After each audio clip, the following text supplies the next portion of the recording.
Welcome to Screen Quest, a podcast where a fellowship of film lovers and armchair movie experts plays film roulette. I'm one of your hosts, Chris Waterman, joined by May Finch. Hello. And of course, Will Rotondi. Hey guys, how are you? On today's episode, it's our first documentary. We're going to be talking about Won't You Be My Neighbor, the biographical documentary film about the life of Fred Rogers. And of course, we'll be drawing a side quest and even playing a new game on this episode, a little teaser. But first, on this day, actually not quite this day from the moment of release of this episode, but within 24 hours of when you're listening to this, if you're listening to it on the premiere, a film premiered in 1980. Any guesses on what that film was?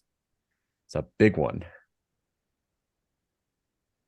Summer of 1980, May of 1980. That'll give you a little clue. Historically, these films release in May. The I don't know, man. Terminator. I was gonna say, was it Jaws? Nope. That's 84 and 75 respectively. Okay. Nice. It is a little tiny movie from a tiny franchise called The Empire Strikes Back. Oh, So- nice. Yeah, that Happy thing. Birthday to The Empire Strikes Back, my favorite Star Wars film, and widely regarded, I think, as the best. I love The Empire Strikes Back. I think, like, as a standalone Star Wars movie, it's phenomenal. And of course, like, its place in the trilogy is really great. I think just like the tonal shift is what I like the original Star Wars is great. It's groundbreaking, but there was like sort of a goofiness like to it that's like endearing. The Empire Strikes Back really, I feel like, fleshed out that world. It has like one of my favorite lightsaber fights, and like the tone going really dark and serious is just awesome. Do you guys like The Empire Strikes Back? Yes. I do. Yep. I think I like all of the original trilogy pretty equally though. Mhm. Yeah, they all have their moments, right? Like even Yes. Return of the Jedi, like, is like, some people not maligned is maybe not but like not as well thought of. I think the movie is great. I agree. I think actually it's funny because George Lucas always said that Star Wars was for kids. And when I was growing up, the first and the third were like the two I would gravitate toward. The second one I hated because it was dark and because it doesn't really have like a complete resolution. But as I've gotten older, I appreciate it more. So I guess that just goes to show that he was right. Because I mean, Empire is the one that he didn't direct, right? So like, it's like He the didn't one direct film. episode 5 or 6, so Empire or Return. Those are both different directors. He wrote all of them, Yeah. but Gotcha. Yep. Yeah. Irving Kershner is the director of Empire Strikes Back, and Richard Marquand, I think, if I'm saying his name is right, is Return of the Jedi. It was almost Yeah. David Lynch at one point too, right? For like Return of the Jedi, is that right? Is that right? Boy, that I would have feel been like- something, huh? That would have been some trippy stuff, my dude. Just telling you. So But yeah, Empire, I mean, like Yoda, right? And like Frank Oz and all that stuff. There's just so many good things about that movie. And the Imperial March, like, for the first time hearing that, like, as a way of expanding the score, I just think everything about that movie, like, is bigger and better than the original Star Wars. Like, not that it's no slouch, don't get me wrong, but like, what a movie. I was just gonna add that I can relate to the like loving these because I think they're the most kid friendly. Because when I was little, we had a tradition where if there was an illness going through my family, which me and my brothers were usually all sick, we would put on the Mhm. Star Wars movies and we would watch all of them just while we were sick. It was great. Aw. So Fabulous. Even the prequels, or like just mainly like the OGs? just the OGs. Because when did the first prequel come out? 99. 90, 99. yeah. Yeah, we kind of just ignored those. Wouldn't be the only ones. They've grown on me in some aspects. Like, there's things that are hard to ignore, but like, with some time and distance, like, there are things I look forward to in them. We'll put it that way. They're just But- not as kid friendly with all the politics. It's like Yeah. the politics in the original trilogy is pretty obvious. It's like space princess, Mhm. planet goes boom, save Yeah. save the space princess. They're also kind of racist. Like Phantom Menace has like some crazy stereotypes in it. Like, yeah. Oh, yes. which, like, I was like, oh boy, I didn't pick up as like I don't know, like 5 or 6 years ago. I watched it for the first time in a long time. I'm like, didn't pick up on any of this, but like apparently I wasn't the only one. I googled like prequel Star Wars stereotypes, and there was just like a slew of articles and Reddit threads about it. Anyway, to better times anyway. To The Empire Strikes Back. If you haven't seen it in a while, fire it up. It's great. All right.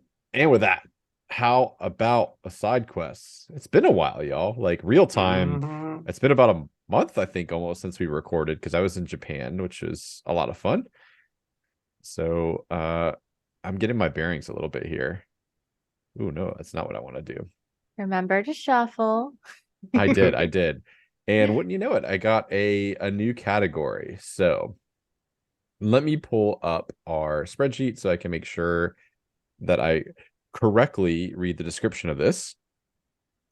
This is music to my ears, and the prompt is talk about a piece of music, popular or original, used to great effect in a film. So take a Imperial moment. March. Hey, there Empire you Strikes go. Back. We'll just tie it all to that. Oh, Expound, Mr. Rotondi, expound. I mean, I was just, messing around, but if you would like to double down on some Empire, Fuck we it. could Why we not? could Why not? We're all kind of tired tonight. Let's So yeah. go. I mean, like it's just it's intimidating, it's in your face, it's gorgeously like evil in some respects, I guess. I don't know, like you get pumped when you hear it, and when you see like the Super Star Destroyer just like dwarf the regular Star Destroyer, which was already big in A New Hope, and they're like, no, we've got something bigger. And just the whole like intimidation factor, like it's, I don't know, it's just a very powerful piece of music, and it has been used as a joke by so many people for so many situations as like a ringtone when like I don't know, you just want to come across as intimidating, you're like, this is what we have to play. So Or it's time. it's like your in-laws calling or something. Yep, it's right, the Empire. Don't answer. Uh, It's Lord Vader. Screen Quest friend of the show and former guest George Arevalo, as a joke, has a Alexa protocol that turns all of the lights red and plays the Imperial March when he says, Alexa, Natalia's home, his wife.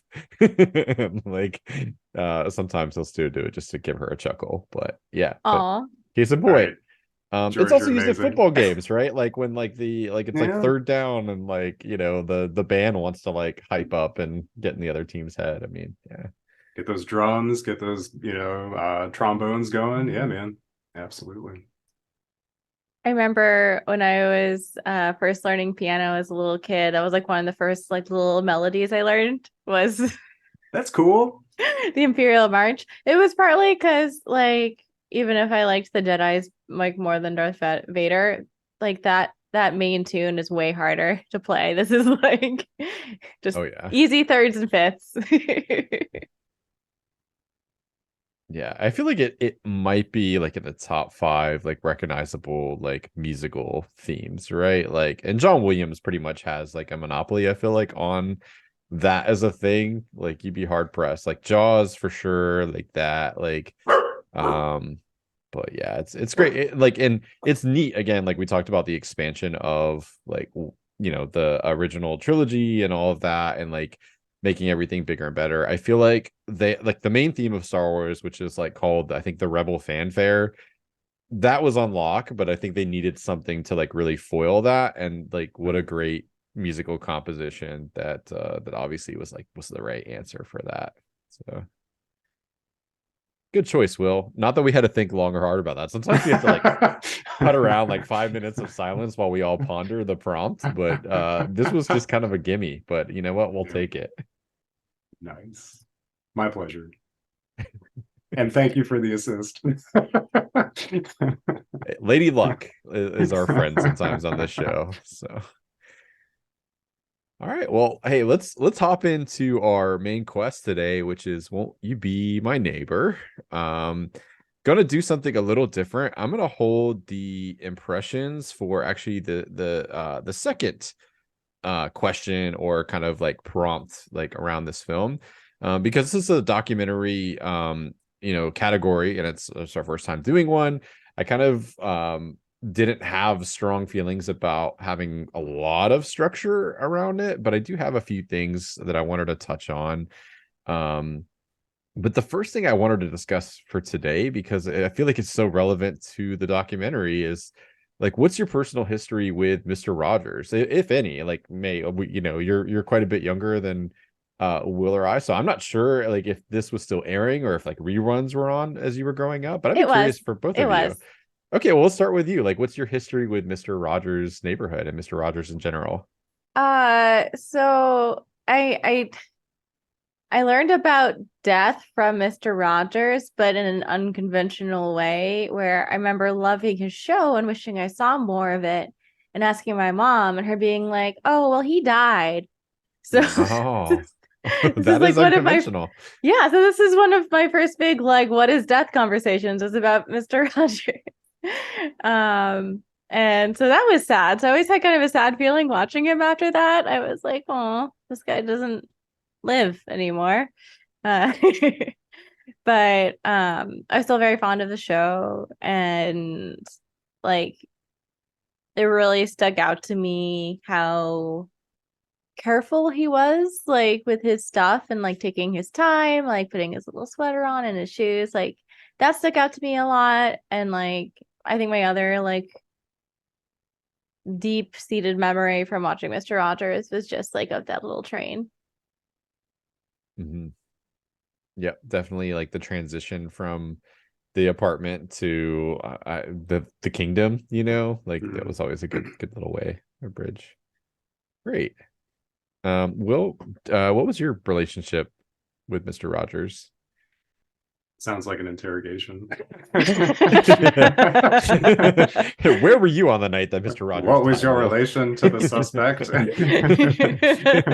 Like smoking a cigarette. There's like a light in my face. Like, oh, no, actually, I don't really remember much of any Mr. Rogers. I mean, I knew of him and I would recognize him if I saw the program, but I didn't really grow up watching Mr. Rogers. So whatever you may take away from that as to my upbringing, which wasn't to say that it just wasn't available. It was, I think that I would have fallen into, and we'll probably talk about this more later. I would have fallen into that camp of kids that was like dazzled by all the like explodey cartoons that they reference, like that he was against, like all this sort of mindless entertainment that children were exposed to and violent entertainment that children were exposed to, and I was all for it. So I'm Yeah. over here watching like Transformers and all that stuff, and as opposed to Mr. Rogers, which by comparison, while also very wholesome, is like much more like the pacing, like what May was talking about, like just that sort of intentional slow pacing, versus just like the eye candy spectacular cartoons and all that stuff that were going on. Spastic in a lot of cases too, by comparison. But that's pretty much most of what I remember. I learned more about Mr. Rogers watching this documentary than I knew growing up as a kid. Yeah, I think, well, I can't speak for me. That's true for me as well. I think that's true Yeah. for probably a lot of people watching the documentary because he seemed to be relatively private. So it made the documentary kind of a joy. But as a young child, I watched a lot of Mr. Rogers. Like, so think like probably like 3, 4, 5, 6, and then kind of beyond that, I was with you, Will. Like very much like the Nickelodeon era, Yeah. Ninja Turtles, like all that kind of stuff. But it's weird. I remember the first time watching this documentary, there was like this like little corner of my brain where like all these like neurons were firing, and I was like, whoa, like this is really like taking me deep back into like my childhood, and like just that there was like a familiarity there, that was just sort of unlocked, and it all came bubbling to the surface, and a lot of comfort too, um as far as like specifics, like I couldn't tell you like an episode that I saw, because you're so young. But I do remember it being a pretty regular part of like my childhood routine. Like that and The Price is Right when I was sick, like for whatever reason, like, like the two things that stick out. Nice. But yeah, like it was like a fixture, and I think like we'll probably talk a little bit about it when we get into the nitty gritty of the documentary. But like past that, just all the rumors, like seeing like the memes about like Mm. yeah, him being like a Navy SEAL that like had like the highest like kill count, the tattoo, all that stuff. I was like, yep. Remember hearing all that. And of course, in the age of internet, when it was the Wild West, and it was much harder to like fact check stuff like pre-Snopes.com, you're just like, yo, Yeah. did you see this about Mr. Rogers? Like what a badass. And like of course. Yeah. Yeah, talking about how he's like lived on and like online is very interesting. Like recently there was like the four horsemen of wholesomeness rather than the four horsemen of the apocalypse, and he's one of them. Oh, that's nice. Yeah. Along with like Steve Irwin and I Like forgot who Tom else was on Hanks. that. But yeah, Tom Hanks, yeah. Yeah, I would feel like he would be on that If he ever list. falls from grace, like God help everybody, man. Tom He Hanks, he just can't. He can't. that's what Unless being scares me. He unless being the could, but father of Chet Hanks is a bit of a fall from well, grace. always Oops. yeah, we'll blame that. I don't know, blame it on Colin Hanks, the lesser popular, but the better of the two sons. But yeah. Um, so all right, now we can dive into general impressions because I do want to hear like what you both thought of the film. Obviously it's a documentary, but like in my mind, like so the way I kind of divide documentaries is like there's either like a biographical one like this, or then you have the documentary where like you as the viewer don't really know what's like going to happen, whereas this is sort of more informative. Like so something like Spellbound, if you've ever seen that, which is like the documentary about the spelling bee and all the kids that are like kind of under pressure from their parents, like you have no idea who's going to win that contest, and so some of the joy of the documentary is like seeing and what happens, whereas like this I feel like I knew going into it like what the ultimate conclusion was going to be, but it was more about sort of the joy of discovery in terms of like who this man was. So that being said, back to May. What did you think of the documentary? Did you like it? I thought it was interesting. I loved all the archival footage. Those were the most interesting parts to me. Um, there was a lot of things I felt kind of weird about it. And among those were like maybe getting the sense that there are some things like that his sons wanted to say that they didn't quite feel comfortable saying on this documentary. It always seemed like they were kind of holding back.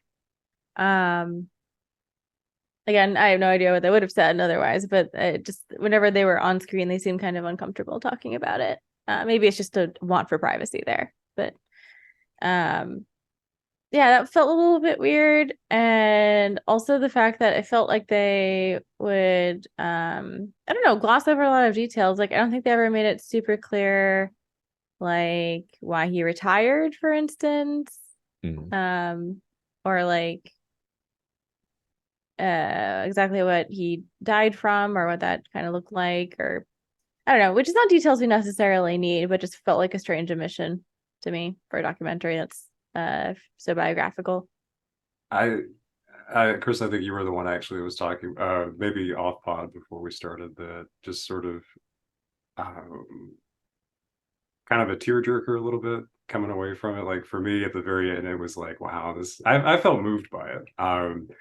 I would agree that it seems interesting what some people that were more comfortable than others sort of talking about their experiences with him. And I actually agree with May about the points about his children. I thought they seemed a little bit more hesitant to sort of talk about certain things. His wife maybe a little bit more. But I don't know. I just found it more fascinating as sort of like a psychological uh like review of what he was like and what was probably buried beneath, and what was sort of how he was able to convey sides of himself that he didn't feel comfortable doing as a person. He was able to perform it through puppets and through the show. And so and I sort of balance this out with having seen like the Tom Hanks movie that they did about Mr. Rogers and kind of feeling creeped out by that. So then watching this and I'm like, there really was only ever one Mr. Rogers. Like I don't think anybody could ever really like portray him. And he was such a unique person that it's almost like there's so much that that you could probably guess that was the case, but it's, I don't know, there's in a lot of ways he's just very knowable and unknowable at the same time. And maybe that's why I felt like the documentary did such a good job of kind of going through what his life was like for this, for the program, for the people he interacted with, and how some of that evolved over time. I think overall I liked it. I liked it for what it was. I thought it was moving, but I also thought that it wasn't one of those documentaries that felt like it had an agenda necessarily. Like it was just sort of there to kind of share what other people thought. And so that's why overall I really enjoyed it. That's a good point. A lot of documentaries have an angle, and I didn't really see an angle with this, which was refreshing. Yeah, I think I agree with a lot of the points that both of you brought up.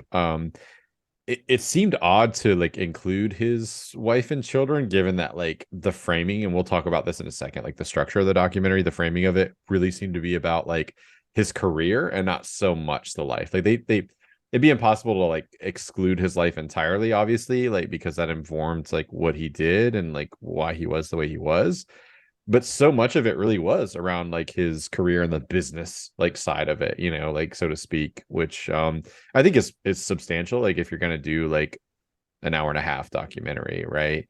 That being said, like I would have loved to have seen like a 3-part miniseries, like where we got into more of the nitty gritty. I'm with both of y'all where I'm like, yeah, um, I don't really know who Mr. Rogers the dad was at all, but Yeah. yet you have his children talking about like was he like they kind of touched briefly on like oh like some of his anger like was coming out, like cool, tell me more. Like I'm fascinated to know that more human side of him, of like did he get frustrated, like what he was obviously like this great figure to like children in a public manner, but like what was he like privately? And maybe they weren't comfortable, maybe just there wasn't space in the documentary. So I think all those are fair points, but yeah, this made me like happy cry both times I saw it. Like so in the theaters, like the first time, and then on this rewatch, in particular, the scene with the kid in the wheelchair, and he's like Mm, in his way, just like openly like talk about it, like tell me like why you're, and it just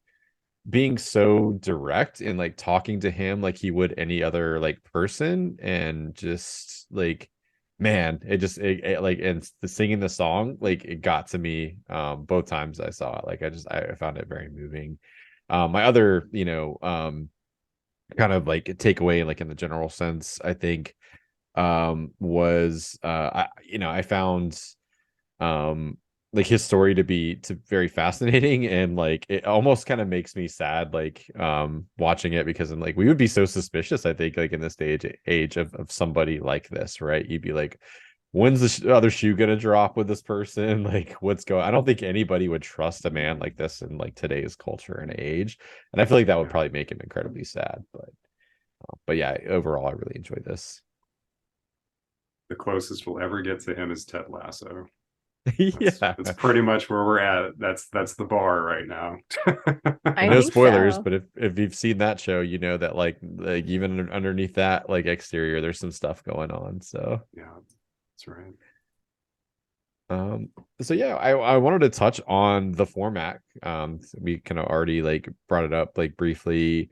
What did you think of sort of sticking to like the career? Like we don't really, again, they make references to like him as a kid, like the fat Fred like thing, and like showing the little pudgy boy that may have been bullied or something, and they cover very briefly other stuff. But what did you think of like the framing device of like basically career in broadcasting, like, and then sort of like you have the epilogue of like a little bit of he came out of retirement to bring, well, I remember that, by the way, like the 9/11 stuff like Mm. was like, oh shit, like it's bad if Mr. Rogers is coming out of retirement to try to bring comfort. But did you guys like that like as a framing device? And I don't know, just any thoughts that you have. Yes and no. Like I said, it is weird that the personal life is like touched on, but in this very distant way. I would have liked to have seen, I guess, more 50-50, but I also think he was just a private person by and large. And so it's hard to get that kind of info. Um, I don't know if it's laziness on the documentarian's part or respect to the family. And I guess I'm glad that they didn't just focus on the career. They at least did bring in the family a little bit, because I think I would have had a lot of questions otherwise. Now I just have some Sure. questions.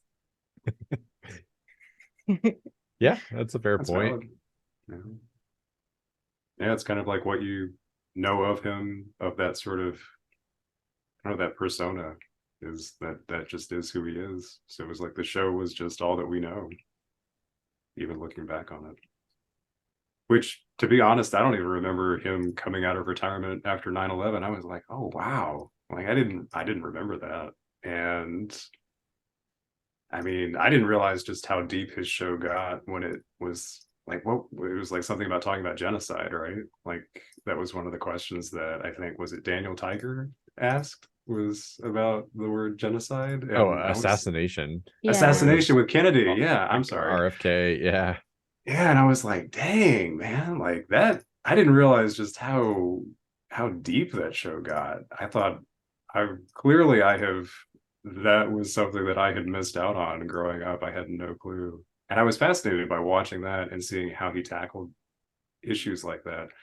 Truthfully, I would have liked to have seen what he would have been like around because I know everybody says about how good he was with kids. Um, to know how he would handle kids that were never like that weren't as I guess even tempered because we always see like everybody always seems so calm and happy around it, but like especially with at least in today's day and age where we recognize so many sorts of mental health concerns or um I mean, they did have the one child who was, disabled, and so it's a question of like, how would he tackle just the wide spectrum of so many different situations and reactions that children can have? So it would have been interesting to have seen that aspect of it too, if that had ever been available. Yeah, they touch on that. I think very briefly. The cameraman was like, "Yeah, there's like some kids that like I would have been like, you're such a little bastard," like, and like I would have lost my patience, but like he didn't. But yeah, you don't get to see really much Yeah. footage in that. But yeah, I like when you make a documentary, like obviously, even if there's not like an overt agenda, you kind of have to pick Mm. how you're going to tackle the subject matter. I thought this was interesting because it kind of chose to follow more or less like a deeper dive into like what most of us know, which is like the public facing, and kind of like peeling back the layers of that, but kind of sticking to who he was as a public figure, but like kind of behind the scenes, right? Like um I don't feel super strongly like, other than like kind of just curious as why they included like some of his personal relations and family members and things like that. But um I do think it was unexpected the first time I saw it, where I was like, oh, we're really gonna just kind of stick to the career side of it. But yeah, it's an interesting choice.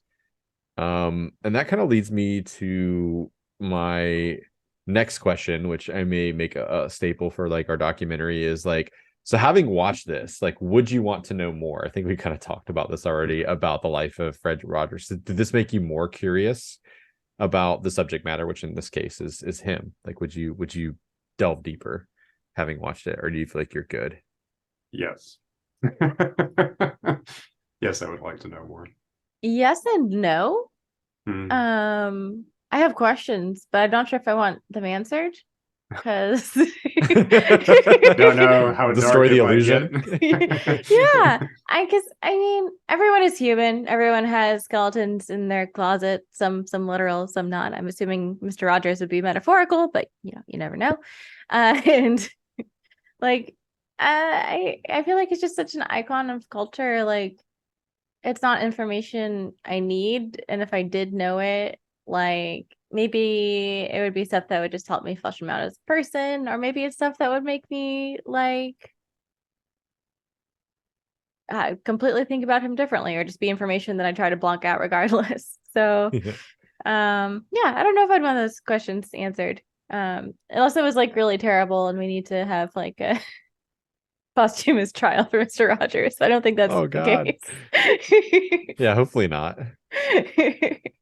Man, I don't think it could be any worse than the garbage Fox News stuff that ran about when they wanted to try and talk about what a terrible person he was and how he had influenced children negatively. That made me mad. Like Yeah. I never that to saw me, this. What is real this? quick. They had the clip of like, I don't know what it was Shepard Smith or somebody from Fox News, and he was saying Yeah. like Mr. Rogers told all these kids that they're special, and they're not, of course, and like now they're angry because they realize they're not, and Yeah. That one. basically Yeah. they Yeah. pinned it on him that like the snowflake generation is like a result of Mhm. like his sort of philosophy of like everyone's special. And obviously like the documentary film makers and the people I interviewed like pushed back on it pretty hard. They're like, hey, that's not what he was saying. He's saying like if you're alive, you have inherent value because like you're an autonomous person, and like you should feel like you have value because you're alive, and like you're a part of society, and people should accept you for who you are and that kind of stuff. That Don't worry, was Will. the We'll come. Oh, sorry. Go ahead. I was just gonna say that was like one of the first parts that kind of choked me up a bit because like that is definitely something that was missing in like my childhood culturally. It's just the notion of being like loved just for existing and like loved exactly as you are. And it is so powerful. And like you see when people actually feel that way, they do grow and like change as people. It's really incredible. And I don't know, just to see that Mr. Rogers like understood that and that was the goal behind his programming made me get a little teary eyed. And it was it's a powerful moment in the documentary that Officer like Clemens, that like I think that's like the most you see to him being fallible, Mr. Rogers, I mean, is that like Mhm. he Yeah. gives, I guess his real name is Clemens, bad advice, right? Like we would agree, which is like you can't go to the gay bar, you can't be yourself. Kind of pushes him into like a marriage that obviously ends disastrously. But like the beautiful part of that is like sort of like the redemption and like the acceptance that comes down the road, where like he learns and he grows from that. And like when he says like I realized he was talking to me, and he's like, oh, you finally heard me, like, and I was talking to you, and like, man, that's awesome. Like that's all you can hope for, right? Like everybody at some point has to grow and like learn from the mistakes, or at least we all hope that we can. And like I think like that was just a really, really powerful, beautiful moment. He's crying like when he's talking about it, right? So it Yeah. obviously like meant a great deal to him. um yeah, so like I think if I wanted to delve any deeper, I would want to know like what are the circumstances that led him to be who he is. Like again, they touch on it very briefly with like kind of being groomed towards the ministry, but I'd be curious to see what kind of upbringing like led to him being the person that he is, right? Like I'm not like a firm believer like it's all nature, it's all nurture, but like I think like those things play a factor in like becoming the person that you are. And I kind of want to know more about his like childhood and upbringing. And like I don't even know if they touched on if he was an only child. Did he have siblings? Like, what were his parents like? I think all that stuff would be pretty fascinating to see. Like, what are the circumstances that made this person? Because it was so important to him. It seemed like for parents to create this environment for their children. So, was his like upbringing a total shit show, like disaster? And like he like reacting to that and a like kind of like I want to do the opposite, or did he have a really nice like lovely like nurturing environment that he was sort of like paying for it? I have no idea. So I think that's the thing I would want to know about most, like probably as in terms of like where do you get to this guy that like in the documentary talks about. I think that would be quite interesting. So next question I have, what was your favorite revelation from the documentary? Like what was like something that you learned that like was like your favorite sort of like moment or like topic that they about Fred Rogers? And I can go first if you guys need a moment on this. Like for me, it's very easily that he like almost like single-handedly seemed to save PBS. Like Yeah, Yeah. that's I love excellent. that. Yeah. It's just so eloquent. And like that senator or whoever is like so grumpy, and he's like, would it make you feel better if you read it? And he just like he's clearly nervous, and he doesn't like back down. He's like, no, man, like I just want to get across like this, like why this is important. And just the like, man, you don't know how it's gonna go. He's like it's kind of silly lyrics to like a little or like childish lyrics to the song about dealing with anger. And to watch him melt the senator, I mean like just melt.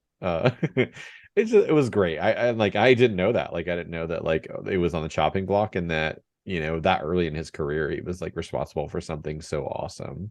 So that was my favorite. But I think for me, it was the little anecdote about the I forget the puppet's name, but the little tiger puppet that yeah, Daniel, I think. yeah, Daniel. That was kind of a stand-in for Mr. Rogers himself, and how he would talk about his issues with not knowing what to do with anger, and Daniel kind of expressing that. And I don't know. I think it's interesting to see what pieces of a person's personality and upbringing make it into their art. And he talks about growing up in a house where you weren't allowed to be angry. And when you're just suppressing that emotion instead of learning how to deal with it, that's awful. And something I could kind of relate to. And it was interesting to see that he had also funneled that into like playing music and like finding hidden ways to express himself. And I don't know, it just kind of makes so much sense now with who he became in terms of like wanting other people never to feel that way, but also having to be very creative with how he expresses himself to feel like it's okay for him to be vulnerable. Yeah, that scene where like the puppet's singing like to the about like self-doubt and another one that like got me really choked up because you just imagine him down there like underneath all the set. Like that's gotta be hard, like I would imagine, knowing that that's probably how you feel like or actually feeling and putting it out there. It's hard. It's a hard act to follow, guys. I was disappointed to find out that Mr. Rogers was not a sniper in the armed forces.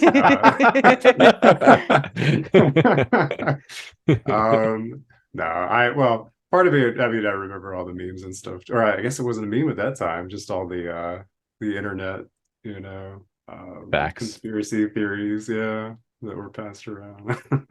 Or had like all the tattoos or stuff. That's why I always wear the sweater, man. It's to cover up all those tattoos. But I love it.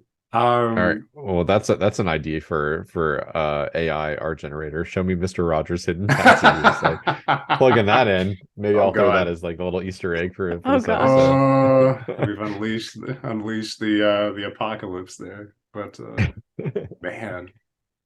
No, I think just watching all the people whose lives he really touched, like seeing genuine reactions that they had when they met him. Like there was that one, and I wish I could remember her name, but it was toward the end, and she talked about just growing up and not feeling. I don't know if it was like she didn't feel accepted or that she watched his show and felt like a whole person and or something to that effect, and just moved her to tears to to be able to meet him and to thank him for that, and for him to thank her, and yeah, that. That I think is probably more powerful than a lot of it. But truthfully, if I had to choose another scene from that besides like just the quick little cuts that they had,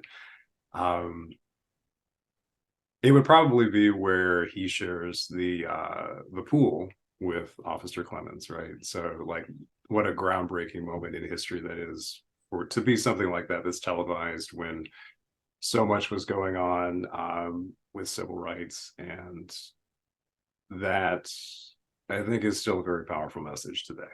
So I think that's probably what I would go with.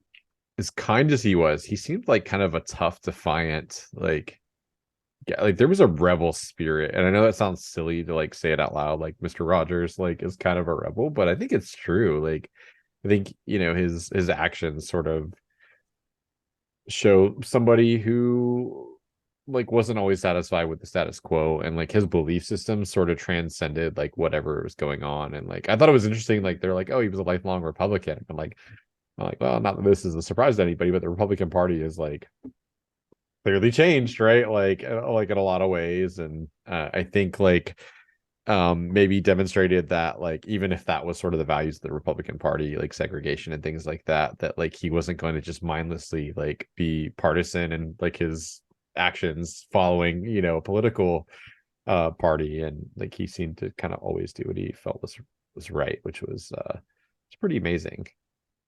I do think class might have been a part of that, because it does say he came from a very wealthy family, so that might have been his main reason for voting Republican, frankly. Yeah. Yeah, fiscally more conservative.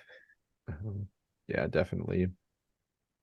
And again, I didn't live through it, so I couldn't tell you, but from what little like history I understand from that period of time, I do think the Republican Party is quite different in a lot of Yeah. ways than it is today. But Yeah, to be clear, not defending the Republican Party. You'll never see me do that. But no. just saying, I think I think given how much he disagreed with the cultural aspects of the party, I'm guessing his motivations were financial. Yeah. And ironically, they seem to be the ones like the fundamentalists and the Republicans are the ones that came after him the hardest.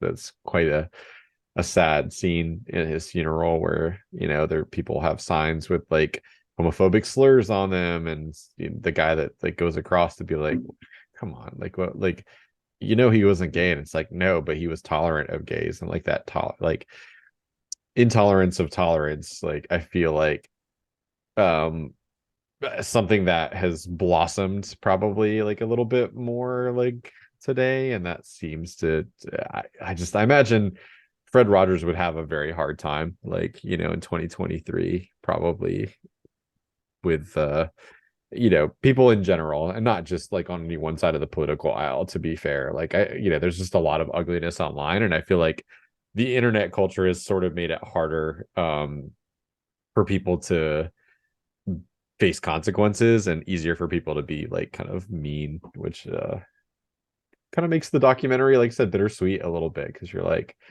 wow, man, this guy so thoroughly believed in like human kindness and good, and like I feel like technology sometimes isn't always great for that personally. But anyway, I digress. I'll get off my soapbox there. I mean, sorry Hey, to you're jump not off of wrong. your Yeah. soapbox onto my soapbox. I part of me wonders if he'd actually be very excited by like the modern internet, given how he immediately saw the TV as like a tool for reaching the masses. Like maybe he'd just be like, okay, Mr. Rogers' Neighborhood, the Social Network. Like, Oh my god, I would totally be on that. Oh my, like it'd be like the opposite of doom scrolling. Like, can you imagine? it would be I'd great. join that. Um, so we talked about favorite revelation. Was there any other standout scene for either of you? Like, even if it wasn't like a revelation, just like a part of the documentary that you liked either stylistically or just felt like it was a standout part of it. I'd say the part where, and I forgive me, it's been probably a couple weeks since I've watched this, but I feel like didn't he wrote himself a note that had something to the effect of he expressed all of his self-doubt about everything that he had done. Like he still questioned if what he was doing was making a difference. And I thought that's for a man like that, with as much success as he had with that program, to still doubt himself, I thought was actually very telling and also very powerful and relatable. I mean, for all of us who ever have a moment where we just think like, man, like I know I've accomplished a lot, but you still question everything, kind of leading up to that. So I think that was definitely that. I mean, and not more than think. I know that's what stood out to me from watching that. Yeah, he didn't seem to shy away from talking about your feelings, right? And I think like something so ahead of its time in a lot of ways, like for him, and especially particularly around like children's programs, of like just not being afraid to express yourself and talk about all the feelings and trying to grapple with them. I thought that was really cool, and not exempting himself from that either, even if he had to go through puppets and stuff sometimes. But I really liked hearing like personally from Clemens or Officer Clemens. yeah, Just because like I feel like I've heard that story many times and maybe I just misremembered it, but I feel like I've heard the story a very different way that Mr. Rogers was like um trying to like help him not get outed or something like that when it's the opposite. So it was good to get the actual full context from that from Clemens. I appreciated hearing that. And yeah, that whole scene was nice. And I liked it because it was messy. You see that like he's still bitter about the way Rogers handled it at first, and that he still valued their friendship enough to like wait it out for Fred to grow a bit and come to accept him, and like how much that did finally mean. And yeah, I just thought that was a beautiful, beautiful hearing that from him, from Clemens specifically. Yeah. Yeah, like a little authenticity, I felt like, where it's like not everybody's like sugarcoating everything. Like they're not just like trying to paint a picture of like an infallible man. Like I think that was really key for me. It was like, okay, like they're allowing him to like tell it like his way and from his perspective, and to just be honest about the fact that A, it was bad advice, B, it led to disaster and hurt, and then C, like they were able to sort of like grow and like, it helped Fred Rogers grow. And also that like ultimately there was that acceptance, right? And like the kind of revelation that like, hey, this message goes beyond maybe the scope of what he thought originally, Mr. Rogers, I mean.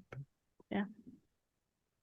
For me, it was a sense of humor. I love that. Like, to know that he didn't take himself so seriously, the full poster size, like moon photo from the cast and crew, and just seeing his reaction to being pranked, the guy in the closet and things like that. Like, nice to know that as really like seriously as he took his work, that he could enjoy himself and engage in some buffoonery and appreciate that. Even like the Eddie Murphy like is like sort of like parodying like that, and him being a good sport about that, because I don't know if you've ever watched Mr. Robinson's Neighborhood, like any clips of that. Like it's pretty raunchy and like lewd, so I think because, as they say in the documentary, he felt like it was not completely mean spirited, he was okay with it. And then it was a little heartbreaking to see that like he did have hurt feelings about other interpretations of that, and kind of a sensitive guy. But yeah, his sense of humor was definitely, that whole little sort of section talking about that was one of my favorite bits. All right, well, I'm gonna wrap it up with final thoughts. We can go around. Anything else you want to talk about on the documentary, Mr. Rogers himself, and then we'll have a little game, draw our next card, and skedaddle. So we'll start with you. Any final thoughts? It just stuck out to me because I thought it was funny in context, in hindsight, but I'm sure in the moment probably would have had a lot of different feelings. Was when he was on, they show like a little clip of him on I can't remember if it was like some variation of like the Tonight Show or something, whatever their version was. And the host was asking him, and he was having a really uncomfortable time like getting it out. He was just like, I don't really want to Yeah. be like improper, or like, but I'm curious, like, are you straight? Like, but basically, like, are you square? I think was what he asked. Like, are Yeah. you essentially like asking if he was gay or not? Like, and for that time, I'm sure there's a whole other plenty of levels to how comfortable and what you can say and not say. Um, but for me, watching that clip, I found it funny, but I know that in the moment was probably very uncomfortable for both sides. But also, I was really curious what his response was, and they don't show it. And I'm just like, I would have wanted to have seen his answer. Like, I don't truthfully don't care what, like, I don't care about his sexuality. I was just fascinated by how he was going to respond to a question like that on that show. And so that to me, I thought was interesting that they just sort of dropped it in there and then Yeah. sort of moved away. And I'm like, okay. I mean, I guess you're Maybe sort of Daniel touching came out on and he it, was like, "You're a piece of shit. And you should just mind people's business." or the king, come out and be like, Yeah. but Friday the yeah, that to 13th. me, What a great name for a king. yes, yes, yeah. Sorry, but yeah, I No, you agree. good. That's That all I is got. I hadn't considered that they don't show his answer. Like they have everyone else kind of speaking for him. Like no, he Yeah. wasn't gay. Like no, he wasn't gay. Like I would have picked up on the vibe, but like yeah, I hadn't considered that. Well, it's interesting. Yeah. I know for a while I was going around the internet that Fred was like a bisexual icon or something, because I think like in one biography of him, like a friend mentioned him saying something like vaguely bisexual, and that was the only source. So people are grasping at straws basically. But no, I think he's just a very emotive straight man. Who would have thought? Yeah. Well, you got to think like probably during like the height of Mr. Rogers, probably somebody who was sensitive and soft spoken and slow and deliberate. Probably like that. They just assume that that's like, oh, gay, right? He doesn't ooze masculinity in the traditional like sense, right? Of like what you thought a man should be. And again, that's kind of sad in a way that like, oh, you have to maybe be like crude or crass or like gruff and tough. And it's also kind of beautiful, right? That he didn't seem to be deterred whatsoever by perceptions. Like he wanted to do what he wanted to do, was very passionate about it. To an extent. Yeah. On the perceptions thing. Yeah, that's true. That's true. Yes. Yeah. May anything that you wanted to add about the documentary, or just that I mostly really liked how it ended. I have two conflicting feelings about like, you know, when everyone in the documentary is kind of going around and saying, you know, one person's name that really helped them as a kid. His sons are just silent and his wife is just silent. And I know it's meant to imply that it would be Fred, but I'm also like they don't say it. Maybe they're just scared to answer. I don't know. Yeah. I'm kind of surprised that like it kind of ruined it a little bit for me that they asked people like, who'd you think of? Like it's like, I don't know, like that's just personal taste. I think it would have been more impactful, like to just see the expressions, because everyone's very expressive, you know, facially, like, and just see that. Like I did the same exercise, right? Like as that was happening the second time. And it made me like, it was like the final time I got choked up. I got really choked up. And like as soon as they were like, who'd you think of? I'm like, that's like asking somebody what they wish for, man. Like, you know, like that's not how that works. Yeah. I don't know. Did you like that they asked people, or that they like revealed it? Like, do you think it would have been more impactful if they just faces and that's it? I think it would have been more impactful if they hadn't asked, but I think it was, and I'm not going to pronounce his name correctly, and I apologize, but I want to say it was like Junlai Lee, who was was he co-director? I'm looking through IMDb because I'm cheating. It's all right. But I just, his composure and just sort of like the kind of what you were saying, just his expression before he mentioned that it was his mother he was thinking about. I don't know. I just really, that I thought was really nice. That was a really sweet moment. But I agree with you. Ultimately, I think it would have been more impactful if they had just let it go. It's the case in Pulp Fiction, man. Let it like just like bask on your, you know, your face. Yeah. I don't know. I maintain that sharing it was important, because that was what the like whole show was about, right? Like always sharing. the contrarian, you know, just gotta disconnect.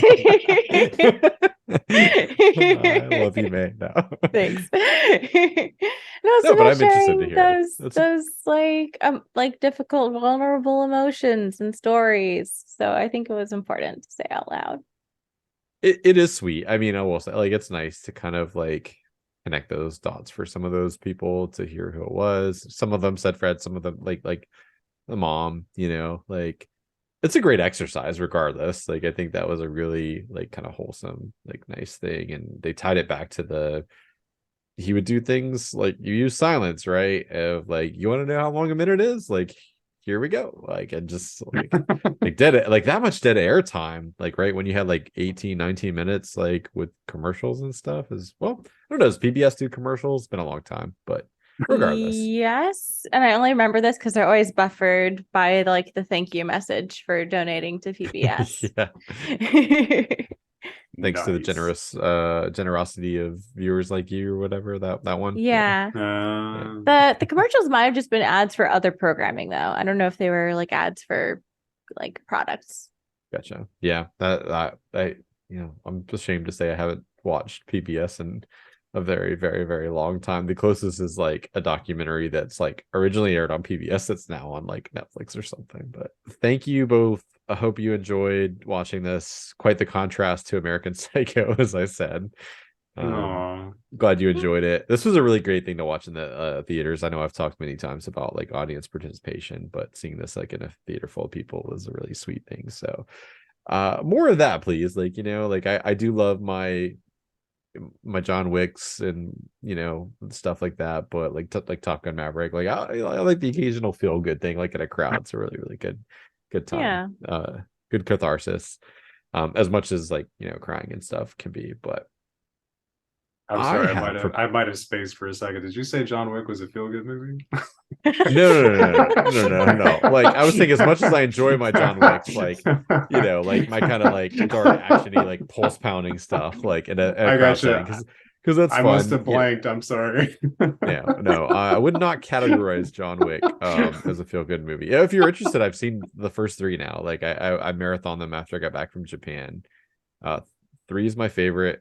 It's descending order, honestly, for me. 3, 2, 1, and like I know one's like the classic, but the world building is my favorite part of those films, and so I think like as that world gets fleshed out a bit more, we understand it a bit more, and there's more variance in sort of the action scenes. Like I enjoyed it more. You got to check out 4, man. Yeah, it's really good. It comes out. Got to check out 4.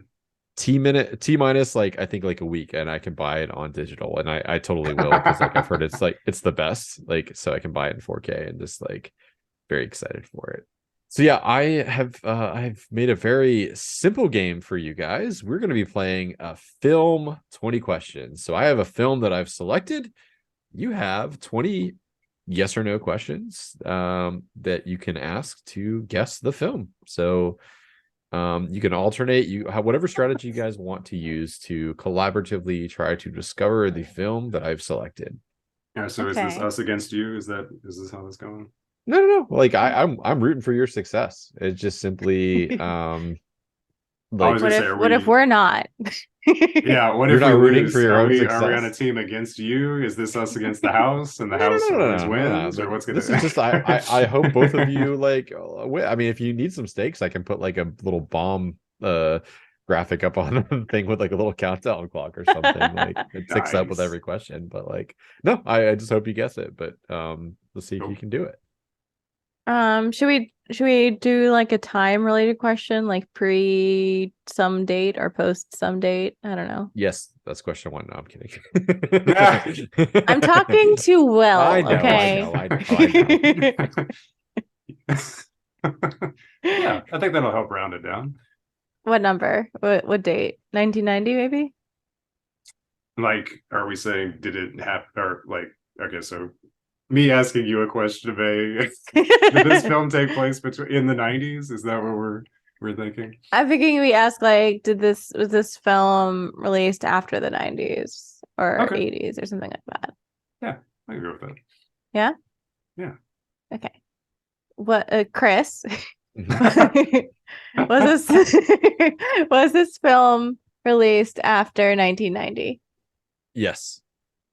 Okay. Hold my fingers here. I kind of feel like we should nail down a genre, right? So yeah. Are we thinking like it's the best way to ask that? I guess just to ask a specific genre, or do we think that that's going to be too? Well, what do you got? So we can do the most work by saying, is it in any genre besides like romance or action or whatever, and narrow things down that way. You feeling action, or are you feeling like sci-fi, or you? It probably is action or sci-fi. Okay. All right, Chris. Was this in any genre? And just to make sure I got you correct, May, any genre besides action? So isn't that like just a way of saying, is this an action movie? Yeah, I just realized it's the same thing. I didn't do great in logic classes. Wow. I would categorize. I don't want to like say too much. I would have categorized this like as action being part of like, I wouldn't want to pigeonhole this, but like, so I would say there's action in the movie, but like, I wouldn't strictly call it action. Gotcha. Do we feel like we need to ask? Trying to be fair. Yeah. Are we feeling a question about a love story involved in this at some point, or are we Not gonna worry about that. I feel like there's a love story in every movie. Everything. Yeah. We can ask location. Like, is it set on Earth? Ah. Does this or ask if like it takes place in like once? Well, no, yeah. Man, this is hard. Yeah. You say this is simple, Chris, and yet Simple in terms of like I don't need to structure. explain the rules like very much. I feel Does like this that's. have a happy ending? Does this have a bad resolution? I think that's actually a great one. Do you want to ask that? Sure, yeah. All right, Chris. It's Does this somewhat movie subjective, but have I a would say happy yes. ending? I would say Okay. yes. Somewhat subjective, but yes. Okay. So it's not Hamlet. I would ask if this is a film that we've seen before, maybe. We're Ooh. talking about. There's no way. There's no. Oh, you mean on the podcast? Gotcha. No, we talked about. Sorry, yeah, there's no way to tell. That would narrow it down if it was. Yeah. But You okay if I ask them? Yes, go for it. Have we talked about this film on the podcast, Chris? as a like featured film, you mean like one that's like a main quest? No, I will say at any point on this Jeez. podcast. I don't think so, but don't hold me to that. Okay. That It would be helps. I think it would be incidental if we have. Mhm. Can I ask my Earth question? Go for it. Do it. Is this movie set on Earth? Yes, it is. Okay, so it's not a space flick. May I ask if there is an animal that is important as a character? Or would you prefer that I don't? I'm having a little trouble hearing you, Will. Oh, sorry. Can you hear me now? Yes. Would it be relevant to ask if there is an animal that is involved as a main character? I think that is a great question. Cool. Hey, Chris. Is there an animal involved as a main character? No. Oh, man. We could ask if it's an American film. Yeah. I'm down with that. Is this an American film, Chris? Yes. Okay. So to recap, it's an American film released after 1990. Set on Earth, so there's no space exploration. What else did we learn? There's some no animal. elements of action. Yes, No some animals. elements of action. We've not talked about this before, and there's no important animals, or at least main character animals. So it's not Air Bud. I don't want to ask if this was like a popular movie when it came out, or if it was like, I don't know. I don't know if that would help us sort of round down a little bit better. I also don't know if you would say yes or no to that. Oh, we can ask if it won an award. Yeah, there we go. Hey, Chris. This, by chance, did this film happen to win any awards? Yes. Oh. There we go. We could ask if it's a male or female lead. Ah, nice. Yes, please. Since are there any major films with non-binary leads? I feel like that's not a thing yet. Anyway, that was not a question to you, Chris.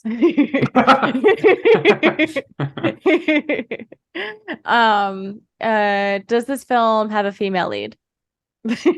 Yes, but I don't want to lead you down the wrong road, thinking that like there's like just like a female lead. Okay. Okay. All right. So there's that a means female main character, but not the only main character. There's also a male main character. You're writing that down, Will. Now I'm wondering if it's also romance. Hey, it's Hollywood. I know this might be a throwaway question, so we don't have to ask it, but part of me kind of wants to know if there's a robot of some sort. I know this is not right. Go for it. All right, sweet. Yo, Chris, robot in this movie or not? No. That's 10. Man. Stupid movie. I want to ask if it has a dance scene, I think. Do it. All right. Does this movie have a dance scene? No. No. Okay. For some reason, I'm wondering if it's Baby Driver, but that's not a guess to you, Chris. That's just a... You want to ask if there's a car chase? That's another trope, so yeah, might as well. Sweet. Is there a car chase in this film? No. Okay, Damn. so it's not. All right. Should we ask if it's a superhero film? Oh, yes. We should have asked that sooner. All Chris. right. You heard what we just asked. It is not a superhero film. Oh man. That does eliminate a lot, though. It does. Yeah. It's helpful. That superhero didn't. All right, did win an award. Oh, should we ask if it's animated? I was gonna say either animated or based on like a true story, maybe. Is it animated, Chris? It's not. Okay. Can I ask Mike about Yeah, the true story thing? Go ahead. Is it based or inspired by? If those are in the same boat, perhaps on a true Yeah. story. It is not. That's 15. Okay. Damn it. Okay. Would it be helpful or not helpful to ask whether the antagonist of the film is a family member? I don't know if that would really do anything. I don't know either. I'm wondering if that's not specific enough. Part of me wants to ask if it's like figure out what the other genre is. Like ask if it's like horror or sci-fi or. You could do that. Do you have a particular genre that you would like to? I kind of want to ask horror because I feel like it doesn't have a lot of sci-fi tropes from what we've asked about so far. That's valid. But it's actiony, and I feel like that's got to be combined with either sci-fi or horror or thriller, I guess. I don't know. I'm questioning it. Ask if maybe there's a spy or I don't know, spy or assassin would be relevant. I'm feeling John I can ask Wick if there's a for this. gunfight. Hey, yeah. Okay. Yeah? Okay. Yeah. Is there a gunfight, Chris? Yes. Okay. Noise. That helps. It's an American film. Of course, there's going to be guns. Do you have any ideas of like what film it could be? I wish we had a way to like figure out what the director was. Well, who the director was. Sorry, not what. The director was in fact a person. Not a dog. Yeah. And we just found that there were no dogs that were physically, or no animals that were physically in the movie. You didn't quite ask that. You asked if they were a main character, but are featured prominently. What? Yeah. Trust me, like it's not a trick question. Don't overthink that. Like the answer is definitely no, but like but I was gonna say, but to clarify, your question was gunfight. We know it's not a historical film if there's a gunfight. It's not super historical. Can I ask if it's funny? Yeah. Go for it. Is it funny, Chris? There are clearly defined like moments of humor in this film, yes, but again, I would not define it as a comedy per se. Okay. But clear moments of humor. 2 more and a guess, is that right? Yeah. Mm-hmm. What are you thinking, Will? Be helpful if you guys did a recap, maybe hearing everything together. Yeah, you should recap us, Chris. Okay. So it's set on Earth, released after 1990. It has elements of action and humor. There are no prominent animal characters. There is at least a female and male lead. What else did you ask about? There's no dancing. There's no gunfights, no dancing, no Robert, no car chase. Yep. It did win an award, whatever that award may be. Yep, it's an award-winning film for sure. At least one. Not based on a true story. Not based on a true story. There you go. From sometime in the last 30 years. Yeah, the problem I have is that I really want to like somehow figure out if this is like a Tarantino movie because that feels like something Chris would go for. But at the same point, I don't want to pigeonhole myself into that because that wouldn't always be the case. So I'm trying to think of a Tarantino movie that wouldn't have a car chase. Glorious Bastards, maybe. I'm gonna say with gunfights, I mean like a lot. Yeah. Yeah, I mean that's not the hard part. The hard part is Yeah. that there's no dancing, so that rules out Pulp Fiction. No car chases, which I haven't seen a ton of Tarantino films, but I feel like that would be in a lot of them. I was feeling Hateful Eight would have been, I don't know, but that's Possibly. yeah. Should we just but ask if it's a Tarantino film? I don't feel like it's strong enough to like, oh man, this is hard because it's like one of those moments in like the game show where you're like, you should do it, and I'm like, but I don't want to do it, but I want to do it. It's your guess, so It's true. you get to Might pick. might as well throw it, try it out and see what happens. All right, I'm gonna do it. Chris, is this a Tarantino movie? Yes. Shut the fuck You're up. Genius. Got one more question and a guess. May, I'm so glad that you encouraged me to ask. I'm just the devil on your shoulder, all right? Amazing. Little Quentin on your shoulder, all right?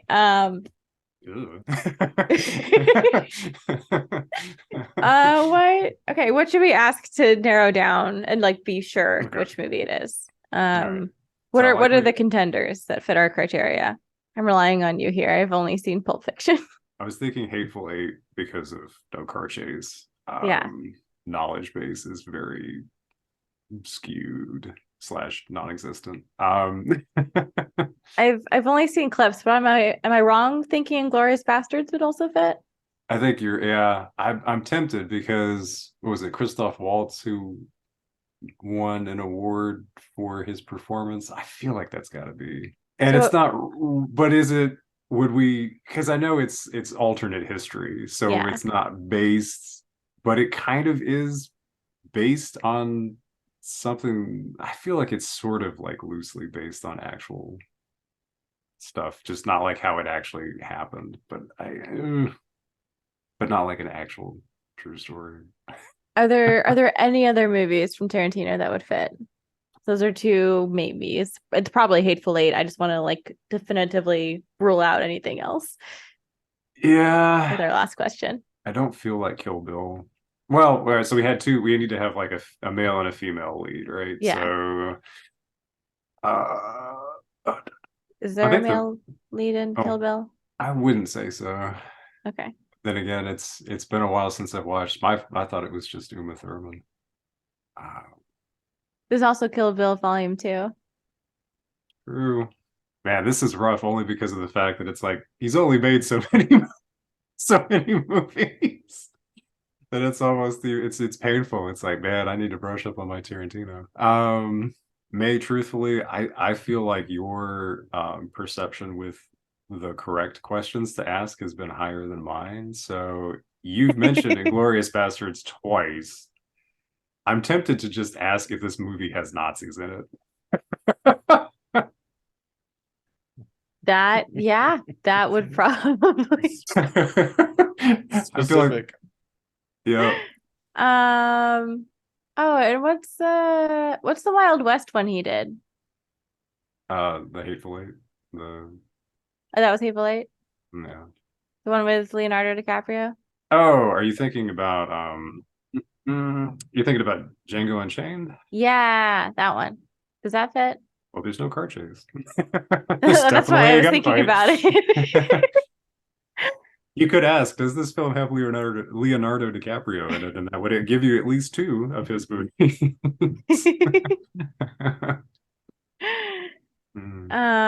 Yeah, I don't know. Does it have historically bad people? Maybe the question to ask.